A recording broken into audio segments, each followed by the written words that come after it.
Sunland Refined Sunflower Oil. Sunlandல சமைச்சா சக்தி தானா வரும்.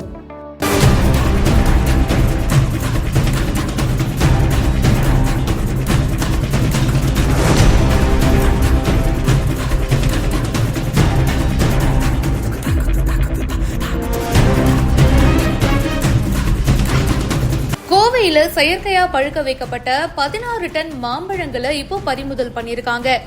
போதுமான விளைச்சல் இல்லாததுனால பழங்கள் முழுமையா விளையறதுக்கு முன்னாடியே பறிச்சு செயற்கையா பழுக்க வைக்கிற வியாபாரிகள் உடலுக்கு தீங்கு விளைவிக்கிற பழங்களை வித்தா கடும் நடவடிக்கை எடுக்கப்படும் அப்படின்னு உணவு பாதுகாப்பு துறையும் சொல்லியிருக்காங்க. மாம்பழம் அப்படின்னா எல்லாருக்குமே ரொம்ப பிடிக்கும். சம்மர் டைம்ல மாம்பழம், நொங்கு இதுக்கெல்லாம் தனியா ஒரு ஃபேன்ஸே இருக்காங்கங்க. அப்படி இருக்கும்போது இந்த வருஷம் விளைச்சல் ரொம்ப குறைவா இருந்ததுனால காய் திரண்டு 95% வளர்ச்சி எட்டி பார்க்கறதுக்கு முன்னாடியே 70% வளர்ச்சியிலேயே காய்களை பறிச்சு இருக்காங்க. இந்த மாங்காய்கள் இயற்கையான முறையில பழுக்க வைக்கப்படாம செயற்கையான வேதிப்பொருட்களை வச்சு பழுக்க வச்சிருக்காங்க. இத பறிமுதல் செய்யும் நடவடிக்கையா கோவை மாவட்ட உணவு பாதுகாப்பு துறை நியமன அலுவலர் தமிழ்ச்செல்வன் தலைமையில 14 பேர் அடங்கிய 7 குழுக்கள் காலை 4 மணிலிருந்து பிற்பகல் 1 மணி வரைக்கும் தீவிர சோதனையில ஈடுபட்டிருக்காங்க. மொத்தமா 55 கடைகள்ல சோதனை பண்ணி அதுல 31 கடைகள்ல செயற்கையான மாம்பழங்கள் இருந்ததை கண்டுபிடிச்சிருக்காங்க.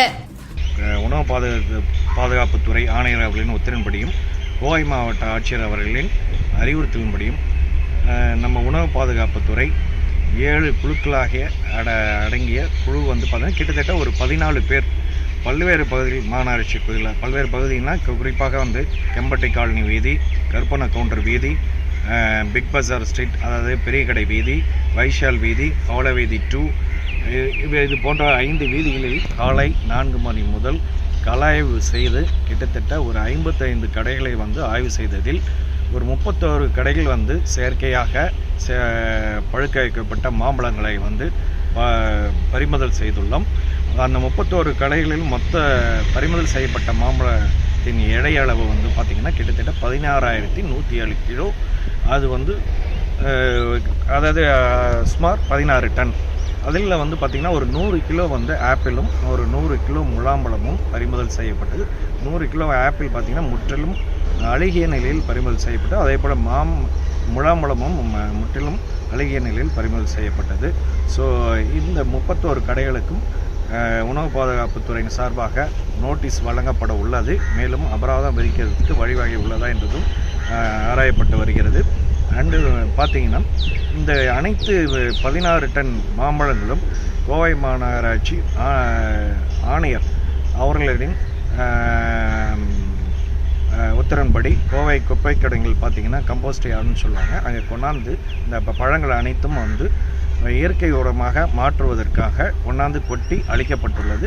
அது பின்னர் முற்றிலுமாக இயற்கை உரமாக மாற்றப்படும் என்பதை இதன் மூலம் தெரிவித்துக் கொள்கிறேன். ரசாயனம் பயன்படுத்தி பழுக்க வைக்கப்பட்ட மாம்பழங்கள் சுமார் 16 டன் எடையும் கூடவே 100 கிலோ எடையளவு இருக்கிற விற்பனைக்கு வைக்கப்பட்டிருந்த அழுகிய ஆப்பிள் அப்படின்னு மொத்தமா 16,207 கிலோ பழங்கள் பறிமுதல் செய்யப்பட்டிருக்கு.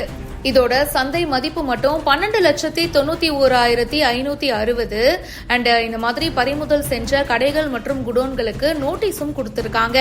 பழங்களை பழுக்க வைக்கிறதுக்கு எத்தியோப்பைன் அப்படின்ற வேதி பவுடரை யூஸ் பண்ணிருக்கிறதா சொல்லப்படுது. இந்த மாதிரி பண்றவங்க மேல சட்டப்படி கடுமையான நடவடிக்கை எடுக்கப்படும். மாவட்டத்துல எல்லா பகுதிகளிலும் இந்த மாதிரி திடீர் கள ஆய்வுகள் தொடர்ந்து நடக்கும் அப்படின்னு மாவட்ட கலெக்டரும் அறிவிச்சிருக்காரு. மேலும் பல செய்திகள் பிஹைண்ட் வுட்ஸ்ல வந்துட்டே இருக்கு. இப்பவே ஃபாலோ பண்ணுங்க. Sunland Refined Sunflower Oil. Sunlandல சமைச்சா சக்தி தானா வரும்.